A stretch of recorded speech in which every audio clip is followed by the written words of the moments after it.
Halo semuanya, kembali lagi bersama aku, Ayu Mailasari.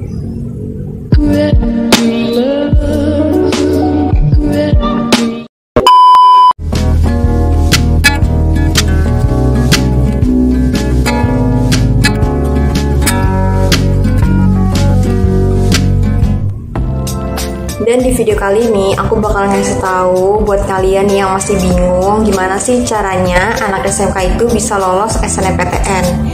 Nah, karena dikit lagi kan sekarang kan udah mulai nih ya, udah mulai pendaftaran atau persiapan SNMPTN. Nah, buat kalian yang masih kepo atau bingung sama video aku yang udah pernah aku bahas, simak video ini sampai habis ya.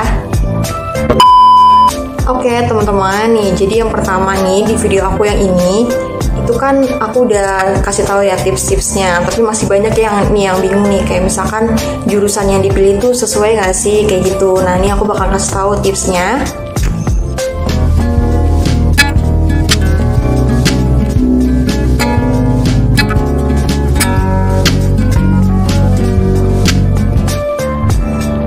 Tips yang pertama, nah kalau SNMPTN itu kalian harus tahu ya penilaiannya itu selain dari rapor, terus juga ada sertifikat penghargaan. Nah, tapi kalian jangan terlalu berpatokan sama nilai sama sertifikat penghargaan, karena sebenarnya SNMPTN itu harus tahu peluangnya dulu nih, peluang atau strategi kamu. Kira-kira kamu diterima nggak sih di perguruan tinggi, terus juga di prodi yang kamu pilih.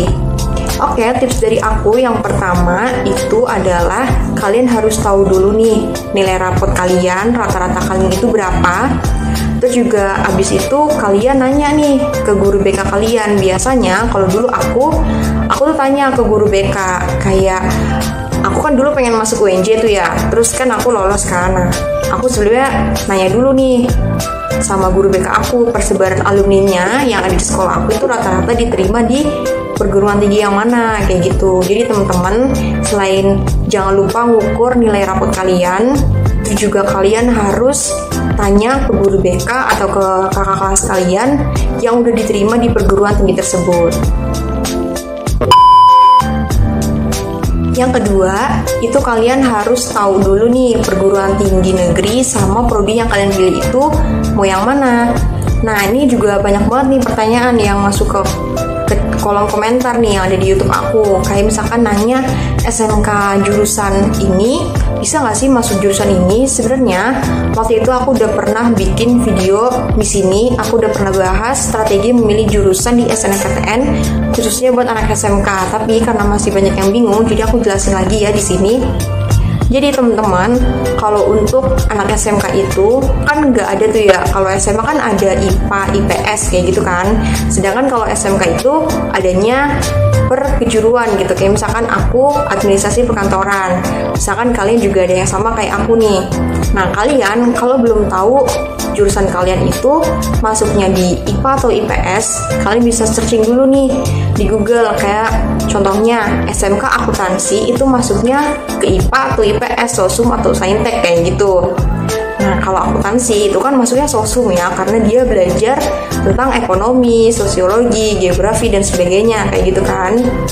Nah, berarti kalian yang di jurusan itu nanti pas daftar di PTN sama di prodinya itu nanti bisa menyesuaikan yang soshum kayak gitu. Terus ada juga nih SMK kesehatan. Nah, tergantung juga nih kesehatannya itu, nanti pokoknya kalian searching aja di Google, pasti bakal nemu kok SMK ini itu termasuknya sosum atau saintek. Nah, setelah itu kalian bisa milih deh prodi sama PTN yang mau kalian pilih itu yang sesuai kayak gitu. Nah, perlu aku garis bawahi di sini ya, kalau SNMPTN itu nggak boleh lintas jurusan. Karena pengalaman aku tuh juga, aku dulu sempat dikasih tahu ya sama guru BK aku, kalau SNMPTN itu jangan lintas jurusan kayak gitu atau linjur. Nanti kalau misalkan linjur, nanti jatuhnya tuh kayak bunuh diri gitu loh. Walaupun memang ada beberapa teman-teman mungkin yang lolos gitu, tapi kan peluangnya sangat kecil. Apalagi kita itu anak SMK gitu kan, beda sama anak SMA yang memang bisa seperti itu kayak gitu teman-teman. Tips yang ketiga dari aku nih buat teman-teman yang masih kelas 10 atau kelas 12 atau bahkan nih masih di pertengahan kelas 11 nih, coba deh dari sekarang kalian kalian lihat nih nilai-nilai kalian, kira-kira yang kurang itu di mata pelajaran apa. Bisa jadi udah ada yang remet atau belum gitu. Takutnya kan nanti pas di SNMPTN itu nanti kalau mau jadi siswa yang eligible gitu ya, atau yang bisa mendaftarkan diri di SNMPTN, karena kan gak semua siswa ya bisa daftar di SNMPTN. Maka dari itu kalian itu nggak boleh nilainya itu ada yang di bawah KKM. Tergantung dari sekolah kalian KKM-nya itu berapa gitu. Ada yang KKM-nya 75, ada juga yang KKM-nya 80. Nah, coba deh dari sekarang kalian lihat nih nilai-nilai kalian itu ada yang di bawah KKM atau enggak. Kalau misalkan nggak ada, ya berarti kalian aman.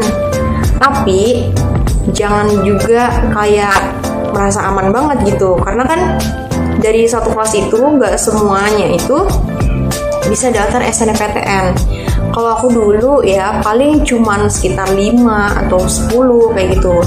Karena yang menentukan bisa atau enggaknya itu dari sistem PDSS, teman-teman. Jadi bukan dari sekolah. Sekolah itu cuman memasukkan nilainya itu di pangkalan data siswa dan sekolah atau di PDSS. Nah, setelah itu nanti yang menentukan teman-teman itu bisa mendaftar SNMPTN atau tidaknya itu dari LTMPT-nya. Makanya nilainya itu harus dijaga benar-benar ya, karena SNMPTN itu yang nilai yang diambil itu dari semester 1 sampai semester 5 aja. Nah, tips dari aku nih yang terakhir teman-teman. Mungkin di sini juga pasti kan ada nih ya punya yang teman deket atau sohib kalian kayak gitu. Nah, ini hati-hati juga nih. Karena misalkan kalian satu kelas, terus juga satu sekolahan, milih PTN dan prodi yang sama kayak gitu. Bisa jadi kalau ada nilai teman kalian itu yang lebih besar dari kalian, ya kalian nanti yang akan tersingkir. Makanya dulu pas pendaftaran SNMPTN di sekolah aku tuh kayak teman-teman itu banyak yang nanya kan, kamu mau daftar di prodi apa nih, PTN apa gitu, tujuannya untuk apa? Biar nggak sama pilihannya. Usahain nggak sama pilihannya, karena kalau misalkan sama, nanti nilai yang lebih besar itu peluangnya akan lebih besar diterimanya dari yang nilainya kecil gitu. Makanya waktu itu aku juga sempat nanya juga sama teman aku, dan untungnya prodi yang aku pilih sama teman aku itu beda gitu. Sedangkan yang teman aku pilih itu kan rata-rata jurusan manajemen akuntansi, dimana peluangnya itu kecil gitu. Apalagi kan saingannya banyak banget kan.